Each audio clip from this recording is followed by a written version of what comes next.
We call them follow-up Thursdays. Like if you guys remember something that happened on the Bert show and you never quite got closure for it, just remind us and we'll do the research, the digging. And Sharon Moore hit us up. She said a few months ago around Christmas, caller had an issue where she found some expensive gifts in her husband's car trunk. And she knew that they were not her size or style. Then all of a sudden they were gone. Whatever happened? Are they still together? Thanks, Sharon. Do you remember this? No, because this was during my breast pumping break. However, I have the recap. Okay. Our last update was Thursday, 12/2/21. Meredith emailed us asking for help about her potentially cheating husband. She didn't know whether to confront her spouse or collect evidence first. Meredith hadn't said anything to him about what she knew, was hoping we could help get her some clarity before she talked to him. Meredith was looking for some items she had purchased and couldn't find them anywhere, and she remembered that she had taken his car the day she bought them, so she looked in his trunk. That's where she saw what appeared to be gifts for a woman. It was some items of clothing, a pair of shoes, a purse, a couple of books, and a fancy Keurig machine. None of it looked like it could be for her. She doesn't drink coffee. She's also not big on nice purses. The shoes and clothes were not even her style or even close to her size, and she hadn't taken time to read a book in years. The items couldn't be for his mom, and he doesn't have a sister. Meredith wanted our help to catch a cheater, wore the roses to see if he'd send free flowers to another woman. He sent pure passion, 24 long stem roses, perfect for you and the one you truly love, to be sent to Meredith. That's her. The note on the card said, "Hey, babe, just a reminder that I love you, Tim." That still didn't explain the items in his trunk. So, did she ever confront her husband? Okay. Follow-up Thursday. What has happened since? Hey, Bert Show. It's great to hear from you. I can't believe people are asking about me. Well, I did not end up receiving any of the items that were in his car for Christmas. However, he is still a terrible gift giver because he hardly gave me anything for Christmas. His excuse was that he ran out of time and he thought we were trying to save money. I literally got a dustbuster vacuum. I was furious. I couldn't help calling him out for it. And that's when I broke down and asked him about the gifts that were in his car and who they were for. I started accusing him of all sorts of things and demanding to know why he was giving another woman fancier gifts than he was going to give me. He laughed, even though he was angry. Apparently, these gifts were for his boss's wife. His boss needed a place to hide them since she would see them anywhere in the house, and she also works at the same place and would see it there. So while it does not seem that he was having a relationship and buying gifts for anyone else, he's still a terrible gift giver and didn't give me anything special. We had a long heart-to-heart discussion, and he promised to make it up to me on Valentine's Day. My fingers are crossed. All right. We have a running theme today. What's that? That Terrible horrible gift giving. horrible gift givers.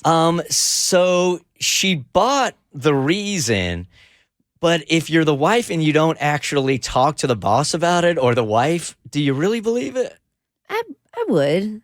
I mean, This is easy to find out because if the boss's wife also works at the same place, then all she needs to do is pop into the office to say hey and see if she's carrying one of those fancy purses. Mm-hmm. If it's a lie, it's a damn good one. Yeah. That was a good one to come up with on the spot. I've got stuff where I was like, oh, he's going to stumble upon this in the house. I need a friend to hide it. Like I remember buying a PlayStation 7 or something back in the day. And I was like, I have to hide this somewhere. PlayStation 7. Which I don't know. They only up to 5. I only have to 5. So it was 3. You got ripped off, man.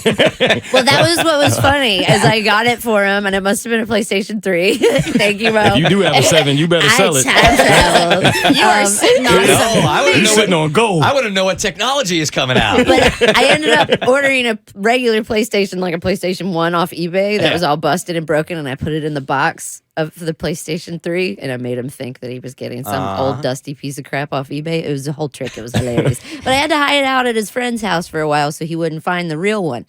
So I get this. I believe this reasoning. What I'm offended is that he got her a dustbuster. Like, not even a Shark, not a Dyson. It's your wife. She had to see all this name brand in it. Yes, it is smart as the husband to go, hey, wife, there's a bunch of gifts in the trunk that are not for you, and they're not for another woman. My boss asked me to do this. So she doesn't stumble upon them and think they're for him. So he's a jerk. I just feel like if she doesn't actually see, I mean, she would have known by now. She said this was around Christmas. So could you just go on his word? That's what you're supposed to do. You're supposed to trust your significant other and just go on his word. Oh, geez, silly me. But wouldn't you want to see the proof on the whole thing? No, I would believe him because I did a surprise birthday party for Bart and had to ship a bunch of stuff, and I shipped it to a friend's house and she was holding it for me.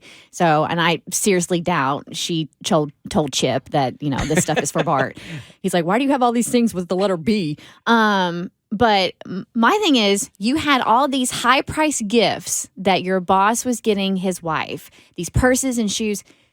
You get her a dustbuster. You didn't see any inspo from the gorgeous gifts that were in your trunk that maybe your wife would like something like that and not a dustbuster? That's a pretty good point. I'm sorry, but Like, nobody what an uses idiot. dustbuster. Yeah, you don't get that for your wife. That's for like No. the server at Ruby Tuesdays in like the middle of West Virginia. I think it's a weird gift for her too. It is. You walk into Ruby Tuesdays just and mean, you like- give that to your favorite server. You're gonna go, "What the hell are you doing?" Because the last time I saw a dustbuster brand, it was at a Ruby Tuesdays in the middle of West Virginia. The Bert Show.